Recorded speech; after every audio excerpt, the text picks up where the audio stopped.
Hi, I'm Michelle Olivier, and you're listening to Hey, I Want Your Job, the podcast that looks at amazing jobs and what it takes to get them.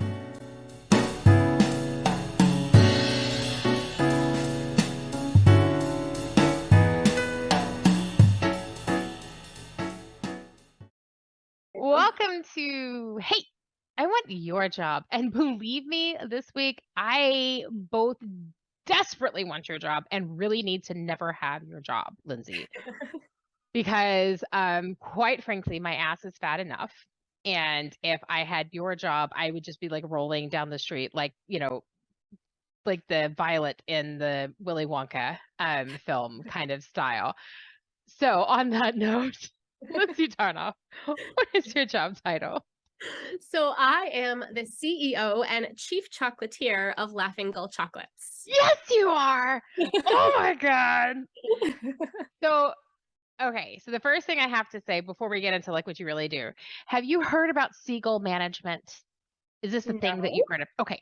So, there's always like some new flash in the pan, like management style shit. So there's a new one that is seagull management style. And the idea is that like everybody is doing their thing. And then you as a manager swoop in, shit in their work, and then fly back out.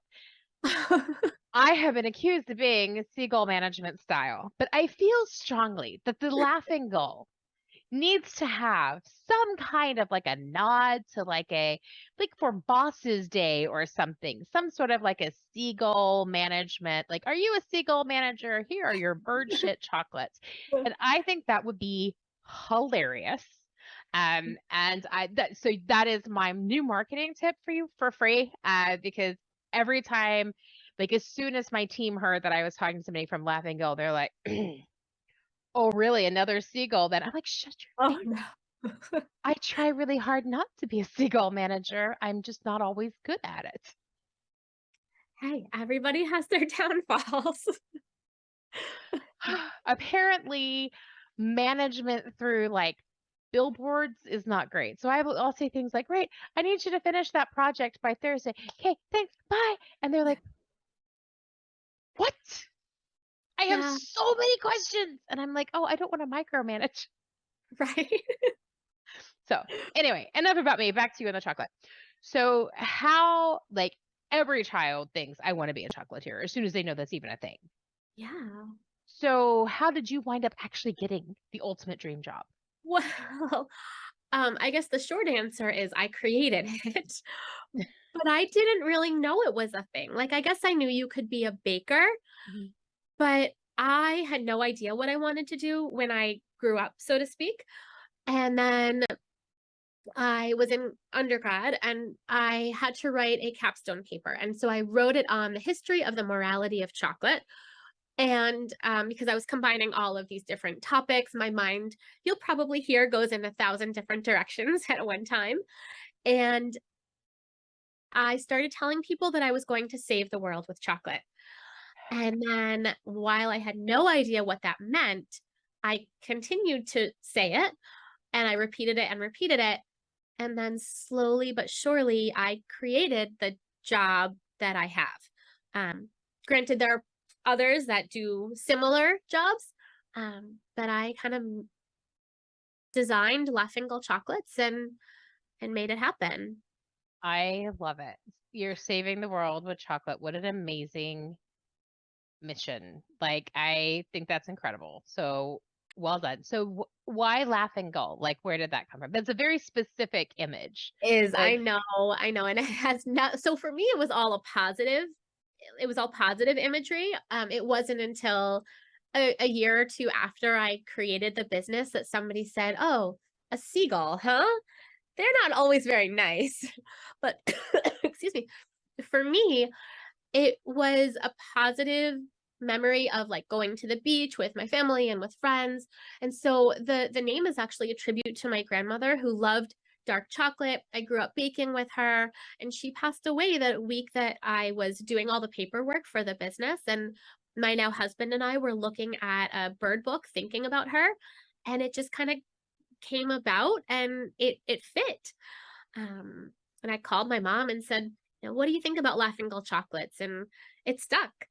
So it has nothing to do with changing the world with chocolate, but very much a part of me and who I am. I think that is so sweet and just, I mean, that's just a delightful like origin story to have. So I totally love that. Our business name is in nothing nearly so sentimental. It's literally my initial and my husband's initial smushed together, and that's it. Like totally boring. Laughing Gull because a much better origin story. Well done. So when you started off as Laughing Gull, like your website's amazing. You have so many products, and I should tell you, I order all of the crazy bougie truffles and stuff that Facebook tells me that I really need to try. They'll be like, "Have you seen this from this incredible new chocolatier?" And I'm like, "No, but you're right. I should spend $200 on those truffles. Thank you. Yes, in my face, no Yep. problem." Yeah. Um, I am literally going to like have to spend a ton of money on your website because that is exactly what I do with bougie chocolate. My children think that truffles and macarons are normal, Yeah. and apparently that's your children probably do too. But like you're a chocolatier, Right. They started off with cacao beans, like 100% cacao. So yeah, they're spoiled. yes. So talk to me like what was the evolution of business? Did you just like walk in day one and you're like, I'm gonna do everything. I'm gonna No. do chocolate bars. I'm gonna do truffles. Just I'm everything in the world is chocolate. Well, I said no, but kind of yes. And Okay. then, so I came up with the idea of doing something with chocolate when I was in college. And then, years and years passed, and I worked at a university. I worked with international students. I taught, I worked at a nonprofit. And the whole time, this idea was kind of simmering in my mind. And so um, the opportunity came up to start a food business when I was living in Rhode Island, and I kind of jumped into it. I had been making truffles with friends for a couple of years, and I had a chalkboard in my house, so I had, I don't know, maybe 100 different flavors of truffles, and so started out that way, um, exclusively with truffles, and then wanted to get into doing all of the different things. Turns out you can't do that feasibly, not well anyway. And so I kind of took a step back. When I moved to Rochester, I had a baby and opened up a brick and mortar pretty much at the same time. For those of you who have either started a business or had a baby, they're both really hard. Yes. Uh, Oh you my might God. know. So I met two absolutely incredible other young moms that lived close by. We met at a new moms group, and they had newborns who were about 6 weeks, like within 6 weeks of my daughter's age, and we became fast friends. But also found that professionally we complemented one another. And so we became business partners. We brought our kids to work with us and started kind of redefining women's role in business as we were running the chocolate shop. And slowly over time, started to expand our products and our services. Um, so, Amazing. yeah, so we I do a lot now. You do so much, and I just like even hearing that, I like just feel like the biggest slacker, right? Like I had babies and I just laid there like this was a lot and I didn't now what? And you're like baby on like one boob or like on your hip with the bottle shoved in its face while like taking over the world with chocolate. That's insane, Lindsay. Is Well, yeah, I mean, I might be a little bit. Um, but I don't know. So for me, I had to be doing something. I couldn't, like, it was so hard to just be in the house with a baby. preach. Yes, Yeah. I was not no, I was not made out to be a stay-at-home mom. I genuinely tried. And Yeah. we got to about 6 months and we kind of looked at each other, went, "You again, huh?" Right. And I went to my husband, I was like, "Yeah, we're gonna need to get some daycare. This is not gonna work for me." And I couldn't. My husband is English, and so in his mind, like it's very normal that like obviously mom stays home for a year with the kids because that's Oh, great. yeah, yeah. And like I was like, "Oh." oh, not this mom, as it turns out. Like I wanted to be that mom, but I am not. I'm more like you in that regard. So I feel you 100%. So you magically found the perfect women to run this business with you Yeah. and opened it up, and then everybody immediately flocked to you and was like, "We should pay you all the money for truffles." And that was it. You make it sound so easy. I'm sure that's exactly how it went though, right, Lindsay? Exactly. Never a Totally. hard day. Nope. Never had to worry about social media or marketing, pricing out chocolate. What is that? Yeah, Yeah. so that's a good question. Like how one of the things you must hear all the time, because I have heard people say it and I always want to punch them in the face. When I'm in a high-end chocolatier and they look at the truffles and they're like, $4 for a truffle. I could get so many Snickers bars for that. And I'm just like, then by all means, please go and Yeah. do so because this is a totally different product. Like the love and craftsmanship and quality of ingredients and everything that went into this versus that Snickers bar is just like night and day. So, but how do you respond to that? And A, how do you respond? But B, how often does that even happen? Or do people just not bother to say that? So for the most part, we don't get that as much anymore. Our customers understand where our chocolate is coming from. I mean, we do a lot of education, don't get me wrong, Hmm. but they understand the love and the passion and the care that we put into our products. A lot of what we put into the education is more the sourcing of the cacao. So everything is sustainably grown, biodiversity is huge, there is no slave labor, no exploitation of individuals or of land, everything is transparently sourced. Um, and so, I mean, if somebody does say that to us, we will, and they care and they want a response, we will absolutely talk about why the cost is what it is. Um, I mean, and for better or for worse, the supply chain is getting harder, and I mean, the environment is not getting any better anytime soon, and so the price of chocolate is going to go up everywhere. Hmm. Um, but that includes the craft chocolate world as well. Absolutely.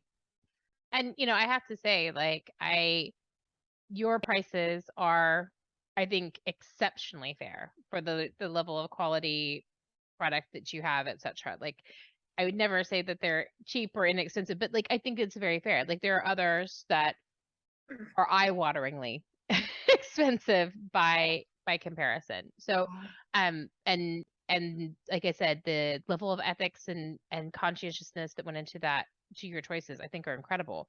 So, talk to me about the whole um environmental situation with chocolate because I think this is one of those things that there's been like two pieces of information in the media, but it's been like not really well discussed. It's just the headline, chocolate more expensive, everybody panic. And then that's it. So tell me a little bit more about why the environmental impact is making chocolate more expensive and what that means for like the longer term. Yeah. And so, I mean, I'm not an expert. I'm not an economist. I'm not, Yep, yep, um, got it. but As a chocolatier though, you're right. understanding. Yeah. So there are a lot of different factors. And actually, there was a time when people said, "Oh, the price of chocolate's going to go down," and then the media kind of went crazy, and then they said, "Oh, it's going to go crazy expensive," and that's kind of where we are now. There are a number of things that are happening. One of them is because there's such a demand for chocolate, the kind of mass chocolate industry is saying, okay, so let's grow more cacao. And so they are chopping down rainforests and growing rows and rows of cacao, which is bad for the environment. As you can imagine, it's bad for the farmers because then they only have one crop that they can sell and they are completely dependent on the market. Um, and so there's that. And we can get into more of that. The other thing that's happening, which I think you're probably alluding to, is climate change. And so there are actually places around the equator. Chocolate only grows around the equator. And there are places where the climate is just completely changing, and where it once grew well and easily, it is no longer growing. And then the fermentation, and again, I'm not a fermentation expert, but based on my understanding, the whole process is completely changing. And so fermentation has a huge impact on the way that our chocolate tastes ultimately. If you're eating mass produced chocolate, it probably doesn't make a difference, but any craft chocolate, you're going to notice if something is not fermented well. Um, and there are places like in Trinidad and Tobago where research is being done on that whole process.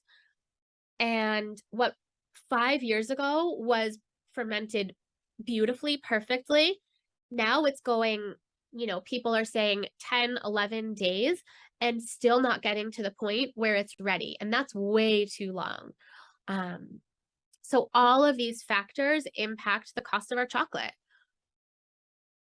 That makes sense and is, I had heard a little about the environmental that like they don't know really why, but they're not growing and nobody's really sure what to do about that. And then again, the socioeconomic issues coupled with the geopolitical situations in the areas where chocolate comes from, like you picked like the hardest, right? You know that, right? Yes, I'm You could well have aware. been anything else. You could have been like a mead maker and been like, look at all the honey that comes from the organic flowers near my house. But Yeah. no, chocolate. Yeah. But it is also the most delicious. So one of the things you talked about there a lot was the difference between mass produced chocolate and craft chocolate. Talk me through, like, I'm totally ignorant on this, other than the fact that one tastes like and one tastes like, oh yeah. So talk me through like the functional difference between them and why you would be able to taste the fermentation process in one but not the other. Yeah. So, and to be fair, I think it takes some practice to really distinguish the different flavors. But a mass produced chocolate, the chocolate that most of us grew up with, is going to taste the same today as it did 20 years ago, as it did 50 years ago, and 100 years ago. And that's intentional. And that, these big chocolate companies get chocolate that is cultivated, in a way. Um, there is often ex- there are often people that are exploited in this process, although I don't want to say always, but that's certainly a part of the process. And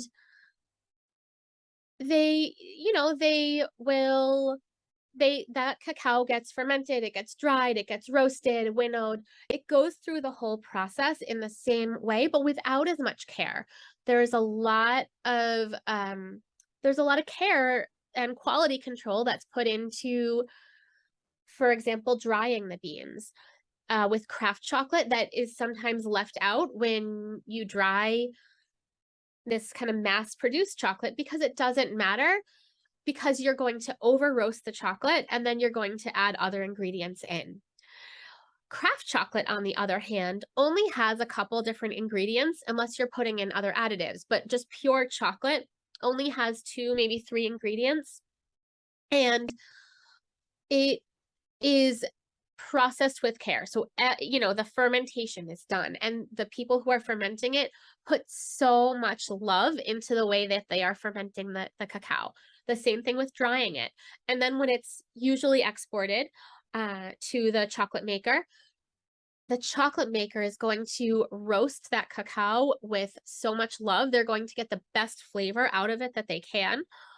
And then mix it with the appropriate ingredients. So usually that's sugar, maybe some added cocoa butter, what have you. And that they will do their best to bring the highest, best quality out of that cacao.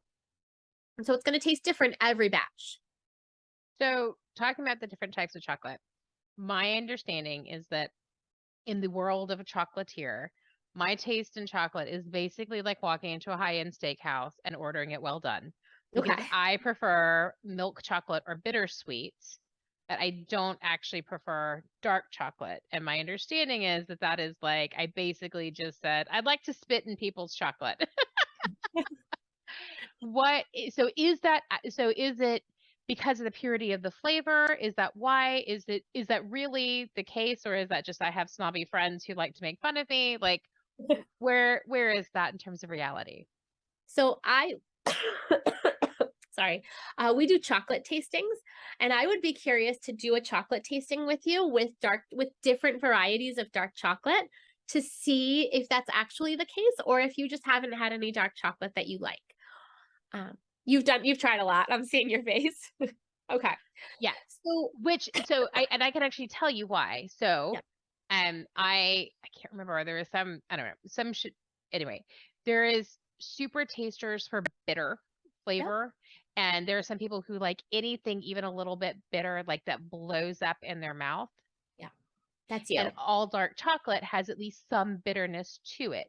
Sure. So the only way I ever really like enjoy dark chocolate personally is if it has a high salt component. So like if it's like, I know on your website you have salted hazelnut bark that comes with dark chocolate. So that is something that I might be able to enjoy because like the salt cuts that through that like blow up feeling. But even then, like I can only have just a little piece and I can taste the notes. Again, if it has either some salt or some acid with it, I can taste the other notes in the chocolate, but otherwise I just get like bitter. And Oh, that's all that fascinating. happens in my mouth. Yes. Yeah. So Okay. To answer your original question, sorry. that Yeah. that Now you know way too much about how my mouth works, but there I you go. think that's awesome though. It's fascinating. And yeah, I mean, I think that for a while when dark chocolate first started to be kind of trendy, that's how people thought. And kind of fancy craft chocolate makers wouldn't make milk chocolate, and white chocolate was like the devil.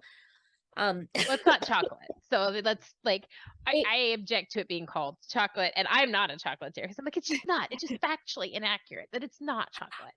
well, so technically it is chocolate because if it has cocoa butter in there, it technically is chocolate. It doesn't have any cocoa solids in there. um, but yeah, so milk chocolate, so that kind of way of thinking has changed. And I think if you like milk chocolate and that works for you, then go for it and find all the best milk chocolates you can. I wish more people made bittersweet chocolate because it's actually my favorite because milk is a little too sweet for me. And dark chocolate Oh, just blows up my mouth. Which okay. does not mean I don't suffer through. Don't get me wrong, Lindsay. Like it's chocolate, right? Yeah, Like, you do what but you have to. right, like yeah. Talk to me about ruby chocolate because I've had a couple of things made with it. It's fine. I've always had it paired with berry. So it's like a raspberry or a strawberry. So it's got like the sharpness from the berry. And I'm told that complements the sharpness of the ruby chocolate. But how the hell could you tell? Because it's a freaking raspberry, which is like so big of a flavor. So Right. what is ruby chocolate? What does it actually taste like? I notice it is not on your website. Is that because you think it's dumb or because you just haven't done it yet? Or what's your thought? Talk to me about ruby chocolate. So I think that ruby chocolate is an interesting scientific experiment. That Um, is so tactfully put. I love it already. Carry on. um, it's over in my view. I like kind of pure and simple things, and we have lots of chocolate on our website and in our store that has different ingredients in it. I love playing with flavors, but they're with ruby chocolate, they're kind of manipulating the chocolate. They're adding a lot of different, I think, acids, if I remember correctly. Um, and so it's, I think it's interesting. I don't love the flavor. I don't think it's anything to write home about, and I don't love how kind of processed it is personally. Again, I think it's an interesting like food product, but it wouldn't be my first choice. Oh my God. I love you being tactful or trying really hard. And I think that my new favorite thing for the rest of this conversation, Lindsay, is going to be how can I make Lindsay try really hard to sound nice about something she doesn't feel nice about? Because that's hilarious. Okay, Um, let's do it. Challenge accepted. bring it. So So the next thing I want to talk about then on the like, how can we, no, not how we can stop Lindsay, but um, so one of the trends that I have noticed as somebody who spends, as previously stated, way too much on gourmet chocolates, um, is that the flavor combos have gotten a little crazy town. Yeah. So some of them are just like, I never thought of putting that together, and that is amazing and delightful on my palate. Who'd have thunk? And what is some of them are, shall we say, not? The peanut butter Szechuan truffle was not good, Lindsay. It was I definitely not good. Um, and I love all flavors from all over the world. So like that's, I was excited to try peanut butter Szechuan, and then I was like, oh, there is a reason we do not see this everywhere. Um, your flavors are interesting. So you have like the peach basil, right? But they're still very much in the, nobody's gonna look at your flavors and be like, whoa, that is crazy weird. Is that a conscious choice, or is that a that's what sells in Rochester choice? And you like in your free time at home make, Szechuan peanut butter truffles? Like what is that idea for you? That is probably a combination. If I had all the time in the world, I mean, you asked about how I first started, and I said I had a list of 100 different flavors. And that's just what I kind of came up with off the cuff. So if I had all the time in the world, I would love to spend time in kind of like research and development and playing with all of the flavors because I think that's fun. It's not, and my at least one of my partners would probably join in on that. Carla loves doing that with me, but I don't know that that's the most productive thing to do with my time. And I have 2 kids and a business to run and a husband who I love and friends that I try to maintain. Um, so it doesn't make any sense. So yeah, I love to do it at home, but it also, we make what we think tastes good. We wouldn't sell anything that we don't like, that we wouldn't want to eat. That Um, makes perfect sense to me. I so have you ever then, from your 100 list of flavors, have you ever made one that you thought, oh no, no, no? Like, did you have your own version of Szechuan peanut butter? um, Or have they always been delicious and exactly as good as you thought they were gonna be? I certainly have tried recipes and they didn't come out exactly the way I thought they would. Okay. Um, and I think more often the opposite thing happens. Like I don't like salty and sweet, but But my it's sister, when best. I know, and everybody loves it. Everybody does. Um, and so when I first started, 8 years ago, my sister said, you have to have a salted caramel. I was like, no, too trendy. I don't like it. We're not going to do it. And together we came up with this amazing salted caramel recipe. And I put that in my coffee. I make hot chocolate with it all year round. Like I love it so much. So I think I'm trying to think of something that we made that I just didn't really love. And I can't think of anything off the top of my head. I'm going to keep thinking though. Are there other chocolate flavor? Because you must, like, if I get spammed by Facebook, like your feed must be ridiculously just like everything chocolate in the whole wide world. Are there, and I don't, Yeah. you don't have to name names or anything, but are there flavors that you've seen from other people's ads that you're like, ooh, I want to try that? Like, have you had those kind of moments of inspiration? And if so, are there things that you're currently kind of percolating on? Like, I keep seeing this trend around having this or that in the chocolates, and that seems like a great idea. Um, and we always are getting different ideas from other chocolate companies and from different like food scenes. Hmm. Um, and so um we made a garam masala truffle a couple months ago, which was really delicious. It wouldn't be the kind of thing that I would want to eat every single day, but to be you know, a one-time dessert or paired with something specific, it was amazing. And that came from a local friend, a shop owner, a clothing shop owner and designer. Um, and so that was her idea. But she's not a foodie, or like she's not in the food world. The peanut butter Szechuan people also have a garam masala one. Oh, It do was also they? not delicious. Oh no. But maybe yours is so much fun. And there's a really beautiful, like shaped and painted and like they all of that. The I think there's a big trend right now in high-end chocolates to do like the airbrushing on them. So that they've got all of like the rainbow colors and everything. Yeah. I like that yours just look like chocolate. Like it's just really good chocolate and it just looks like really good chocolate and Yeah. Well, simple. yeah, that was a conscious decision because while I think all of that cocoa butter and the airbrushing looks beautiful, you have to put again, it's the other ingredients, those additives, and we decided not to do that. We decided that we would kind of stick with the all natural and make them simple and focus on the flavor. And I mean, I'm biased, but I think they're all delicious. Um I am very excited to try some for sure. But that's so one of the things that I was super bummed that I don't live in upstate New York about was the fact that you guys do pairings and you do tasting sessions with local restaurants. And I think that's so interesting. So there used to be this show on the Food Network back in the day because I am not a spring chicken, where they would have like a theme and every single course in like this like 5 course menu had to include the theme. And so like one time they did garlic and I was like, there's not a world in which I'm eating a garlic dessert, but they made a garlic ice cream and the people assured me that that was delicious. I think Anthony Bourdain was involved. Anyway, Okay. so yeah, I mean anything with Anthony Bourdain you're gonna watch, right?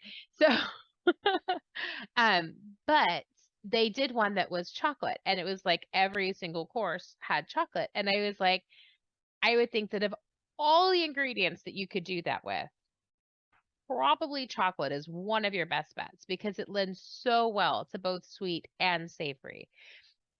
So when you do the pairings with the local restaurants, is that what it is? Is it that they incorporate your chocolate into all the courses, or is it like an amuse bouche between as a palate cleanser, or some combination of that? Like, how does it work?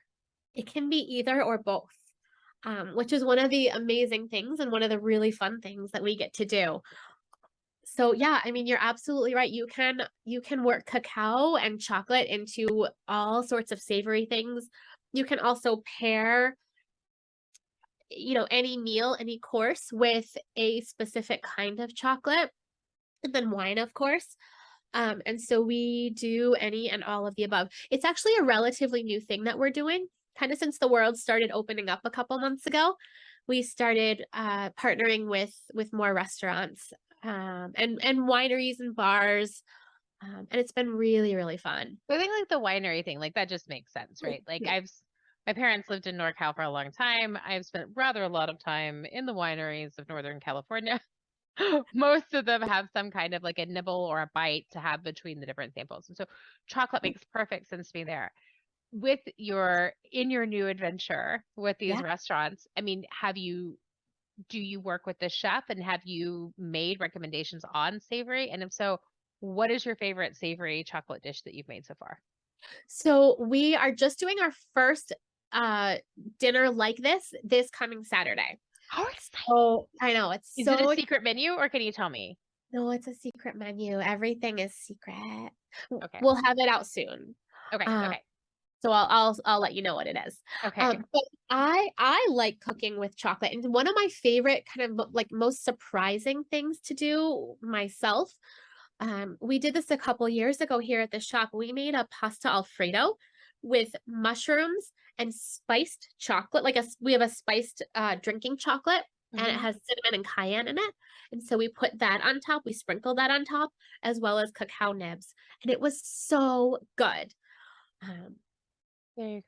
I never would have thought like the cheese with the chocolate, but I can also see like you can kind of sense like how the creaminess would actually kind of but yeah, I mean I'm from the South, so obviously my head immediately goes to mole, right? Like immediately. yep. You think savory chocolate, you think mole, and mole is one of the most delicious things that was ever Yeah. created. So but it also has like everything, including the kitchen sink Right. in it. And it's delicious. Yeah. Totally, Yeah. totally.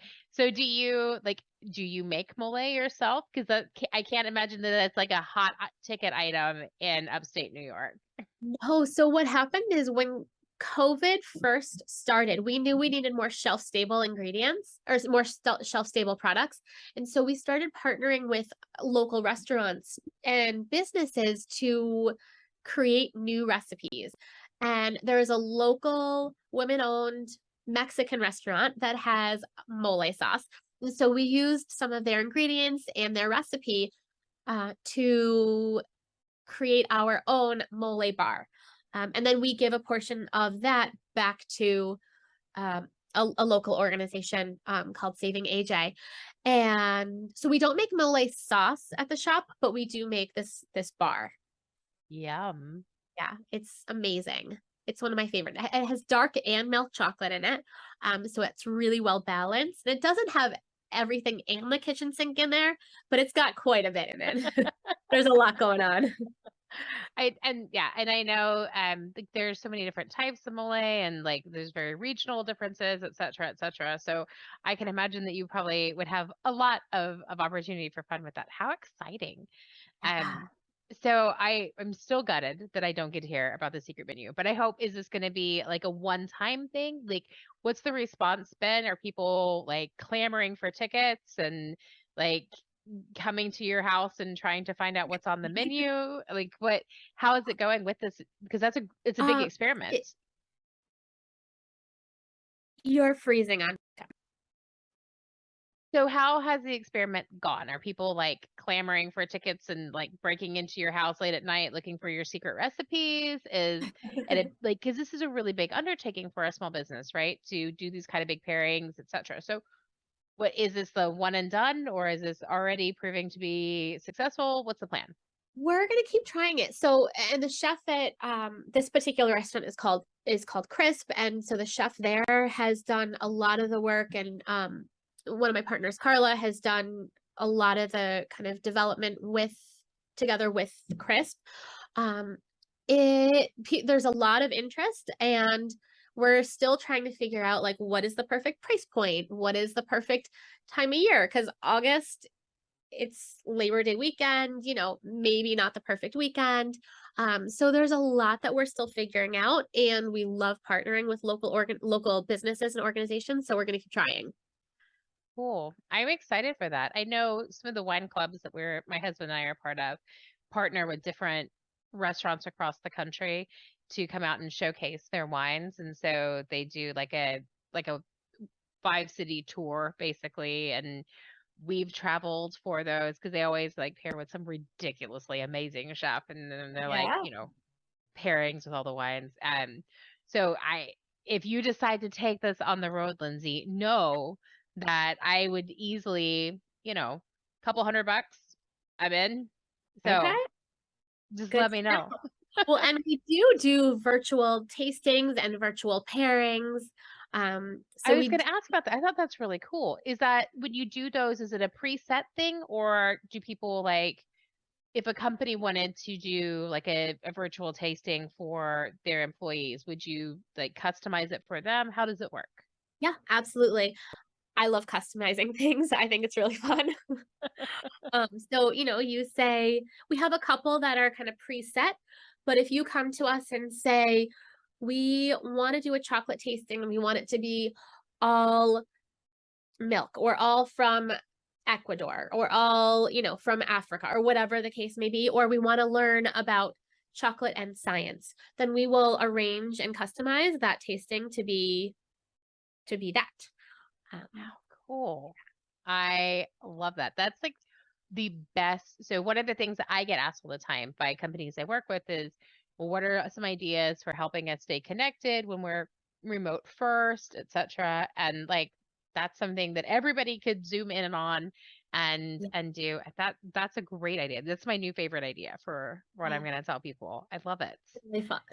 Oh my gosh. So, and I love the fact that obviously you're all about customizing everything because that makes sense given what you guys do Yeah.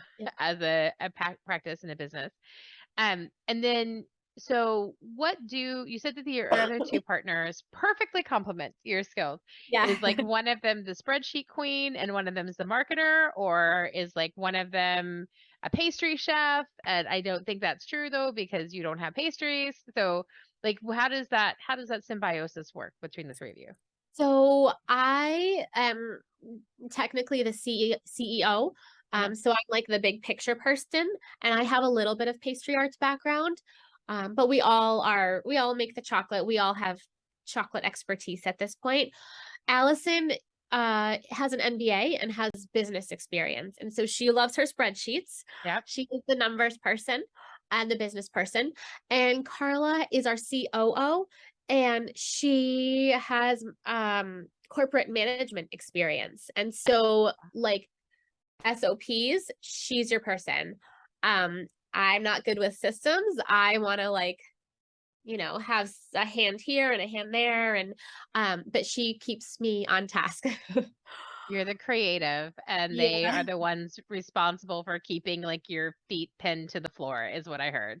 Yeah, and we all are creative and we all have brilliant ideas at different times, and we all can kind of like if one of us is the balloon, this is an analogy that we use often. If one of us is like the balloon, then the other two can kind of say like, okay, the balloon can go up this high or pull it down when necessary. We balance each other out pretty well.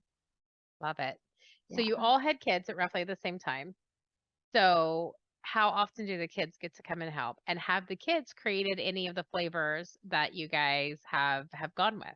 Oh, so my daughter's favorite, actually, I think all of their favorite is banana chocolate. We have dried bananas dipped in chocolate, and I mean, yeah. they will eat those all day. Um, they actually, my 5-year-old just asked if we could make some chocolate at home recently. So they have not created anything, although they do help. My daughter Alex helps lead chocolate tastings virtually often. Um, I think again, I think all of the kids have peeked their head in from time to time. Um, and then my daughter's preschool, we did a little chocolate tasting for them, and she totally led that for, the first 5 seconds. Um, And then mommy took over. yeah, we did it together, but yeah. So funny. So are you going to make the chocolate at home? We will, yeah.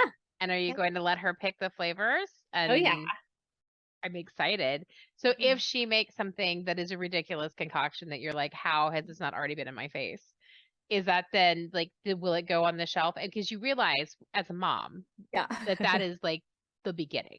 Like as soon Yeah. as that happens once, now the other one's going to want her own flavor. And then it's going to be like every month, mommy, can we make a new flavor? Because that's how children do to us, Lindsay. Yeah. Like that's Yeah. so are you ready for what you're unleashing?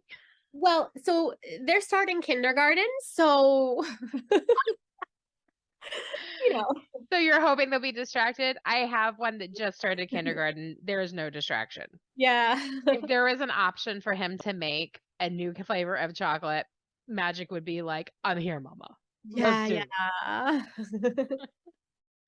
M- We'll see. I'm not opposed. I'm not gonna say no yet.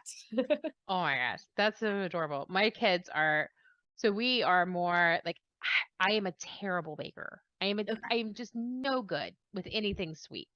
It looks ugly. It usually tastes fine, but it's like, I think pastry in particular is so much even more visual than savory food. And Yeah. you always eat with your eyes first, I get it. But like, we have a lot more allowance for savory food than we Ah, do with pastry. And true. so I'm always like, ugh, that just looks terrible. I'm just going to pay somebody else to do dessert. Um, one of the few things I make is chocolate chip cookies, and they're pretty good. But because I am not a big sweet person, all of my chocolate chip cookies are always dusted with kosher salt and Okay. like quite a bit. So my kids grew up with that. Oh, no. And then they went to my sister's house and my sister made cookies and they were so excited, like, Mama makes chocolate chip cookies. Auntie made chocolate chip cookies. This is amazing. And they were like, those cookies are not right. Oh. And my sister was like, "What do you mean? We No. made," she was like, "I didn't even get out, like, the tube. I made cookies because I Homemade, know what your home is like." right? And they're like, "Those are not good cookies, Oh. Auntie." And she was like, "It's because your mother put salt on them." And she said to the next batch she put salt on them, and they were like, "Those are still not good cookies." But it's because she doesn't cook, and so she has, like, iodized, like, in the shaker salt, and that Yeah, same. versus, like, a couple of flakes of kosher salt is very different. Yeah. Not the So, same at all. I imagine that your kids will be a similar vein to people, like, going around and they're like, "Look, here's chocolate," and they're like, "I don't know what that is, but that Yeah, is not chocolate." we'll see. It hasn't happened yet, so, but they are very used to mommy's chocolate, so I bet. yeah. So, it is almost September at the time of this recording, which is ridiculous, like, there's no way Yeah. it should be this late in the year, Nope. and that means that Halloween is right around the corner, so I have to ask, what does the chocolatier give out at Halloween? Uh, so the past couple of years have been COVID and we live on a busy street, and so nobody comes to our house. I Mm. think if they knew that there was a chocolatier that lived there, Lindsay, that might change. Maybe. I don't know. Our next door app in my neighborhood, you can flag on there if you are passing out chocolate, if you're passing out candy at Halloween, and you can not only flag that you're passing out, but what you're passing out. Oh And my god. so, yeah, and I live in a bougie neighborhood, so there's a couple of places that are like whole candy bar people, the ones that like every other parent hates. Like, okay, Yeah. great, you spent $5,000 on candy, and the rest of us didn't, and now you just make us look bad. Thanks so much. But so they flag it up there, and those houses get hit very hard, Oh, very that's so quickly, so funny. Huh. Okay. Well, yeah, well, I guess I have to put a little thought into it this year because people are opening up and yeah, I'm sure we'll get visitors this year. So I've got to think about it. I don't know. you can't be lame, Lindsay, like, No. hashtag all the pressure, but, Yeah. you are like the neighborhood Willy Wonka, so Well, my partner Allison lives on the same street as I do, so the two of us. that's double, like, I mean, No. I feel like all the more reason you definitely have to. And wait, so have the girls been trick or treating with COVID and Yeah, everything? Okay. yeah, last year they did. Were they totally disappointed with crappy chocolate? They didn't get to eat a whole lot of it. They eat a lot of the sugary stuff because that's like my husband's thing is he loves like the hard candies and all that. So they Love me tried a a good couple Smartie. things. Yeah. They kind of forgot about it after a couple days to tell you the truth. Yeah. Yeah, yeah. My kids came home and they were like, "Wait a minute.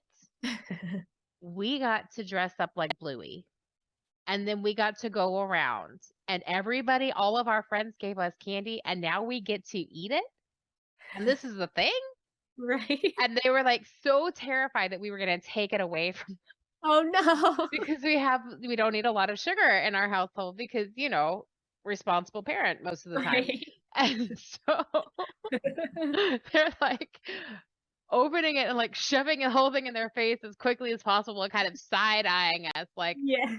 "They see if I just put this whole Reese's peanut butter cup in my mouth, maybe they won't notice." Right. Oh, that's too funny. It was hilarious watching these 2 boys try to, like, really, and they were trying to do it, like, on the down low, so they'd, like, get their package and, like, shove it under Oh the my table, gosh. like, They were sneaking. casual they have no sneak, but they were trying so hard to sneak. It was Aw. adorable, adorable. Yeah. So, yeah, and we definitely, there was mom tax, obviously. Right? So There's all gotta of the be. full-size candy bars were definitely in the mom tax Yeah. paddle. I was like, "No, you do not need this full-size candy bar because you would way rather eat 5 little ones than one of this for sure." Right. But Yeah. yeah. Well, I expect a full report on Yeah. what you decide to do for Halloween because I feel like there's gotta be some kind of like a candy spider situation that happens. Yeah, maybe we'll do little, like, mini chocolate pumpkin molds or something silly like that. You We'll can see. make fruit bats. That would be adorable. You do That like a would be chocolate really and cute. mango and do like a Yeah. little fruit bat. My kids would go nuts for a fruit bat. Also Bluey episode, but you know. That would be so cute, and my kids could help with that. They would love that so much. There you go. And you feel a little bit better because you're also kind of giving fruit, but also chocolate. Yeah, exactly. It's the good chocolate and it's fruit, so it's perfect. And Super you're healthy. still not that mom that gives out toothpaste, which Right. who are those people? Who sits there and thinks on Halloween night, you know what I'm going to do? I want to be the house that gives out the toothbrushes. You know, Nobody I've likes that gotten house. raisins. I've never gotten toothpaste. Yeah. My kids both they got 2 toothbrushes with like a little thing of toothpaste each. And I'm like, do we like have a dentist Oh or my 3 in this gosh. neighborhood? Is that what's happening? Again, bougie neighborhood. So like we have a lot of doctors. It Yeah, could be, but I'm could be a dentist. like, this is ridiculous. It's like one night, guys, lighten up. I've never even heard of that. That's It's an honest to God thing. I'm like, oh yeah, no, it's very weird, the whole thing. Anyway, we have gone down a weird rabbit hole, and I'm gonna bring us back. all right. And so my favorite thing on your website, as I believe I already told you, is your chocolate uterus. Yeah. Talk to me about your chocolate uterus. Yeah, so we actually started putting them together. Was it almost a year ago when Texas banned abortions up until 6 weeks. And so we started working with a local artist and said, you know, what can we do? Like felt helpless, felt completely distraught. How we're here in upstate New York, like how can we make a difference? Especially thinking about, you know, abortion is healthcare and banning abortions is racist and it's misogynist and it's, you know, all of these different things. And so we with a local artist designed this uterus mold and started selling them. I think it finally all came together in January. It took a while to get together.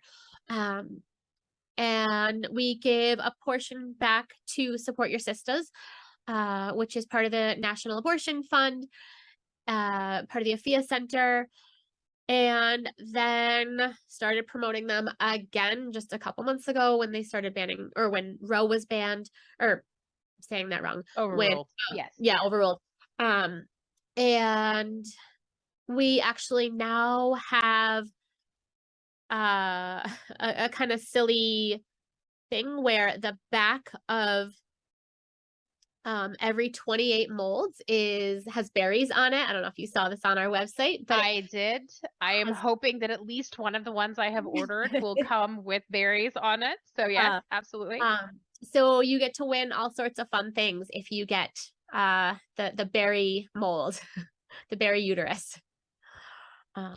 Yeah. I thought that was fantastic. That like Yeah. one of it has yes, I love it. And so so are the because I know there's still a percentage of the proceeds that go to help. Is it the same charity? Has that changed at all? Well, it's the same one. Okay. We decided to stick with the same one. Yeah. Okay, awesome. Raise awareness, and still, you know, Texas is still one of the many states that still needs a lot. So Believe me, as somebody coming to you live from Texas. you're brave. Yeah. You're Yeah, believe me, coming to you live from Texas, I am very aware of how freaking unspeakably backwards my state is in so very many ways. It hurts Yeah. my heart. Yeah. But we appreciate the pity, the support I from don't the know if that's the outside world, word I would use. the sympathy, Support. and the sister solidarity as well. Yeah, there So you go. for sure. Yeah. So this has been amazing, and I have learned a lot about chocolate, and we are almost out of time. So what have I not asked you that I should have asked? Oh, we do so much. So we talked briefly about our experiences, and we do in-person experiences and virtual experiences. We give a portion back for not just the uterus, but quite a few of our products. We have what we call an Inspired by Rochester line, where we give back to local organizations, the Texas organization, and then we also give back to the Trevor Center. We have a Rainbow Pride Park. And I don't know, we do so much, but I think that covers kind of a lot of it. Great. Well, we will have links to all of the places that people can find you and your amazing products in the show notes. And thank you, Lindsay. This has been such a great conversation. Thank you. Yeah, I really loved it. Thanks for having me on. You've been listening to Hey, I Want Your Job. For more information on how you can get your own awesome job, visit O&H Consulting at www.onhconsulting.com. We offer incredible resumes, no-nonsense career advice, and real-world tips for landing a job in today's market. Check us out on LinkedIn, Twitter, Facebook, and Insta for more insider information. Soon, you'll be hearing us say, I'm Michelle Olivier, and hey, I want your job.